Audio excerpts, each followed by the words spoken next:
আগত ভক্ত সজ্জন, আমাদের পথ চলার 10ম বর্ষ পূর্তি উপলক্ষে ত্রিশূল সংঘের পক্ষ থেকে সকল দর্শনার্থীদের জানাই শারদ প্রীতি শুভেচ্ছা ও ভালোবাসা। আমাদের ত্রিশূল সংঘের এবারের আয়োজন ভক্ত প্রহ্লাদ। আসুন আমরা সবাই ভক্ত প্রহ্লাদের ভক্তি আর বিশ্বাসের এই মহোৎসবের সাক্ষী হই। কাশ্যপ ঋষি ও দক্ষের মেয়ে দিতির 2 ছেলে ছিল।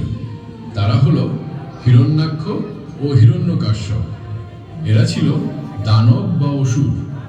হিরণ্যাক্ষের ছোট ভাই হিরণ্যকাশ্যপ অসুরদের রাজা হলো, আর রাজা হয়েই নিজের দাদা হিরণ্যাক্ষের মৃত্যুর প্রতিশোধ নেওয়ার জন্য প্রস্তুতি নিতে লাগলো। এদিকে হিরণ্যকাশ্যপ মন্দার পর্বতে তপস্যা করছে।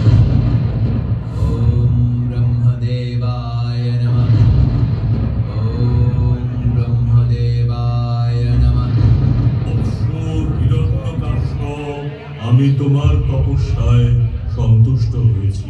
বলো বলো কি বর চাও? প্রণাম ব্রহ্মদেব। আমি আমার ভ্রাতা হিরণ্যাক্ষের মৃত্যুর প্রতিশোধ নিতে চাই, আর তার জন্য আমার অমরত্বের প্রয়োজন। আপনি আমাকে অমরত্বের বর দিন। অমরত্বের বর আমি তোমাকে দিতে পারবো না। তুমি অন্য বর চাও। তাহলে আমাকে এমন বর দিন যাতে আমার মৃত্যু কোনো মানুষ, দেবতা বা পশুর হাতে হবে না। আমার মৃত্যু না দিনে না রাতে হবে। আমার মৃত্যু না হবে ঘরের ভেতরে আর না হবে ঘরের বাইরে, না পৃথিবীতে না স্বর্গে আর না পাতালে। আবার কোনো অস্ত্র শস্ত্রের দ্বারাও আমার মৃত্যু হবে না। তথাস্তু। আমি আজ থেকে অমর, আমার মৃত্যু নেই।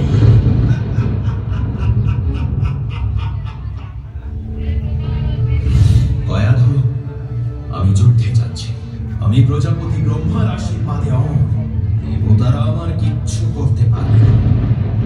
আমি ওই ইন্দ্রকে স্বর্গ থেকে তাড়িয়ে তারপর বিষ্ণুকে পরাজিত করব। হে পিতা, আপনি শ্রী বিষ্ণুর সঙ্গে যুদ্ধ করতে যাবেন না। আপনি শ্রী বিষ্ণুর শরণাপন্ন হন। বলুন, ওম নমো ভগবতে বাসুদেবায়। এসব কি বলছো তুমি প্রহ্লাদ? ওই শ্রী বিষ্ণুর শরণাপন্ন আমি হব?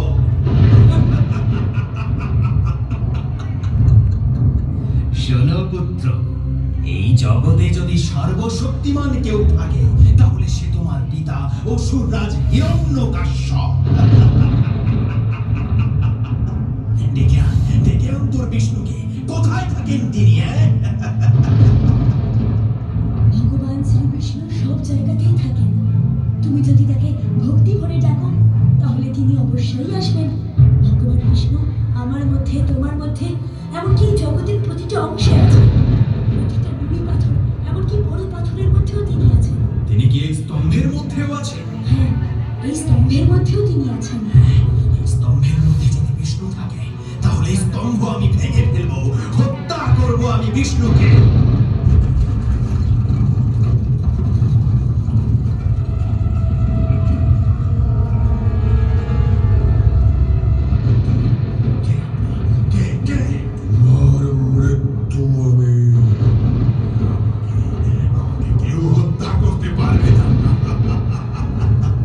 প্রজাপতি ব্রহ্মার আদেশে আমি অমর।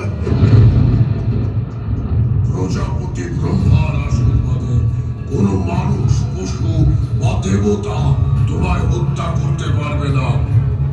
তুমি না মানুষ, না দেবতা, না পশু, এখন না দিন না রাত।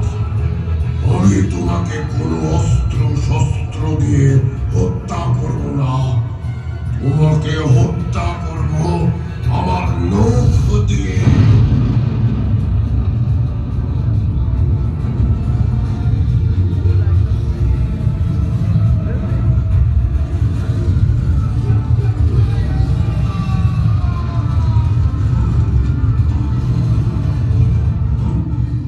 প্রভু, শান্ত হন, শান্ত হন প্রভু। প্রহ্লাদ তার ভক্তি, স্তোত্র ও বিনয়পূর্ণ প্রার্থনার মাধ্যমে প্রভু নৃসিংহ দেবতার ক্রোধ শান্ত করেন।